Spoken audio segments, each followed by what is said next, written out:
T20 विश्वकप 2024 अन्तर्गत नेपाल सम्मोचनको आफ्नो अन्तिम खेल खेल्दैछ। सोमपाल कामी बलिङमा पहिलो बलमा नै सफलता यहाँ सोमपाल कामीले दिलाएका छन्। अगाडि बढेर ठुलो शट खेल्न चाहन्थे ब्याट्सम्यान, गल्ती गरेनन् सोमपालले। त्यहाँ शानदार सुरुवात यो नेपाललाई। दिपेन्द्र सिंह ऐरी बोल्डे नाजमुल हुसैनको विकेट प्राप्त गरेका छन्। यहाँ ब्याट र प्याडको बीचमा ग्याप थियो, बल त्यहीबाट छिर्न पुग्यो र लेफ्ट ह्यान्डेड ब्याट्सम्यान नाजमुलको विकेट दिपेन्द्रलाई। यहाँ ब्याट्सम्यान स्ट्राइकमा रहेका थिए, स्विप गर्न गए र 4 रनका लागि फिल्डर थिएनन् कोही पनि, त्यहाँ मौका छैन कसैलाई पनि। सोमपाल कामी कन्टिन्यू गर्दै लिटन दास ठुलो शट खेल्नका लागि गएका छन्। बल सिधा हावामा उठेको छ, आसिफ शेख तयार हुँदै र तेस्रो सफलता नेपाललाई। यो ठुलो झड्का बङ्गलादेशको टोलीलाई। लिटन दासको विकेट यहाँ सोमपाल कामीले दिलाएका छन्। कप्तान रोहित बलिङमा स्विप गरे 4 रनका लागि। राम्रो कनेक्सन, मौकै थिएन त्यहाँ कसैलाई पनि। रोहित फेरि पनि ठुलो शट खेल्नका लागि पुनः एकपटक गएका छन् ब्याट्सम्यान। सन्दीप लामिछाने तयार हुँदैछन् फिल्डमा र विकेट पनि। शानदार क्याच सन्दीप लामिछानेको र रोहित पौडेललाई सफलता। स्विप गर्न चाहन्थे ब्याट्सम्यान, कनेक्सन थिएन, टप एज लाग्न पुगेको थियो, सिधा हावामा उठ्यो बल र गजबको क्याच सन्दीप लामिछानेबाट। अन्तिम समयसम्म बललाई हेरे उनले र शानदार क्याच त्यहाँ। लेफ्ट ह्यान्डेड ब्याट्सम्यान विरुद्ध रोहित पौडेल कट गर्ने मौका रहेको थियो र ग्याप पनि प्राप्त गरे। शानदार शट 4 रनका लागि गएको छ। रोहितको बलमा 4 रन प्रहार गरे यहाँ। मच निडेड बाउन्ड्री बङ्गलादेशका लागि। सन्दीप लामिछाने बलिङमा outside off stump, flighted delivery रहेको थियो एक्स्ट्रा कभरको दिशामा 4 रनका लागि। लेफ्ट ह्यान्डेड ब्याट्सम्यान विरुद्ध सन्दीप लामिछाने सिधा शट खेले, कन्फ्युजन, रनआउटको मौका रहेको छ र रनआउट।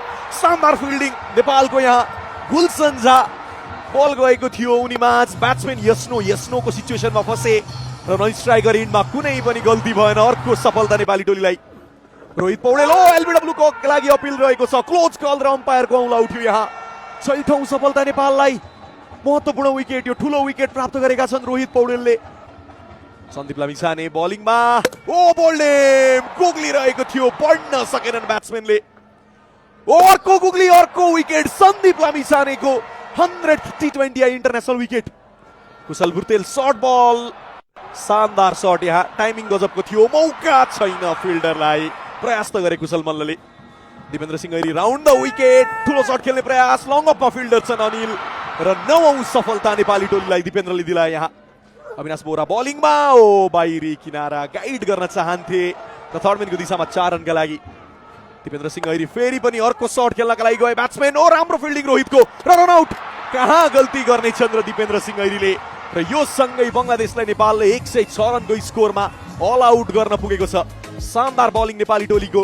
बङ्गलादेशलाई खुलेर खेल्ने मौका नै दिएन। 107 रनको विजय लक्ष्य पछ्याउन नेपाली टोली मैदान उत्रिएको छ। अब इनसाइड एज, भाग्यशाली कुशल भुर्तेल। बल स्विङ भइरहेको थियो। तस्किन अहमद ठुलो शट खेल्नका लागि गए आसिफले, ब्यालेन्स लुज गर्न पुगेका थिए, यद्यपि बलले ग्याप पाएको छ 4 रनका लागि।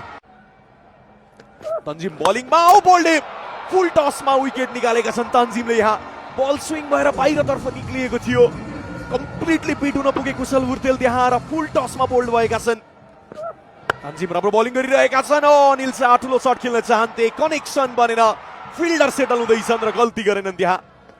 क्या बलिङ गरिरहेका छन् तन्जिमले, सिधा फिल्डरको हातमा। रोहित पौडेल पनि पवेलियन तर्फ। अब नेपाली टोली दबावमा। कनेक्सन त राम्रो बनेको थियो रोहितको ब्याटबाट, तर ग्याप भेटेनन् उनले त्यहाँ र निराशा नेपाली कप्तानको। आउटसाइड अफ स्टम्प ड्राइभ गर्न गए र साकिब अल हसनले विकेट दिलाएका छन् यहाँ क्याच गर्दै।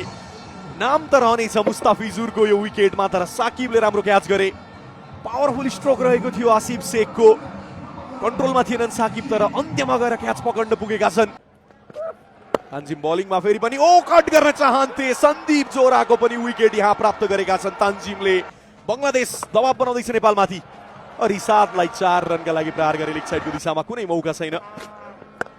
फेरि पनि ठुलो शट खेल्नका लागि गएका थियो, हावामा रहेको थियो केही समयका लागि। तस्किन इन्ट्रेस्टेड देखिन्थे। कुशल मल्ल स्ट्राइकमा स्लग गर्नका लागि गएका छन् मिड विकेटको दिशामा, फिल्डर छन् तर मौका छैन कुनै पनि। शानदार स्ट्रोक। कुशल मल्ल 29 रन नेपालका लागि चाहिएको छ। ठुलो शट प्रहार गर्न गए, कनेक्सन बनेको छैन, फिल्डर सेटल हुँदैछन् र शानदार क्याच पक्रिएका छन् यहाँ। नेपाल दबावमा 85 रनमा 6 विकेट। गुलसन स्ट्राइकमा ठुलो शट खेल्नका लागि गए, कुनै पनि कनेक्सन छैन र हृदयले सजिलो क्याच पक्रिए। 22 रन चाहिएको छ नेपाललाई, गाइड गर्न चाहन्थे, सिधा विकेट किपरको हातमा।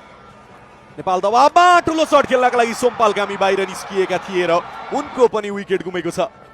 साकिब अल हसन आफ्नो एक्सपिरियन्स देखाउँदै अपिल रहेको थियो र अम्पायरको पनि औलाउ थियो र यो सँगै नेपाली टोली 21 रनले पराजित हुन पुगेको छ। विश्वकपको यो यात्रा यहाँ सकिएको छ तर शानदार प्रदर्शन देखायो बलिङबाट, ब्याटिङ युनिट चल्न सकेन र 21 रनले यो खेल जित्दै बङ्गलादेश सुपर 8 मा प्रवेश गरेको छ भने नेपाल पराजित हुन पुग्यो।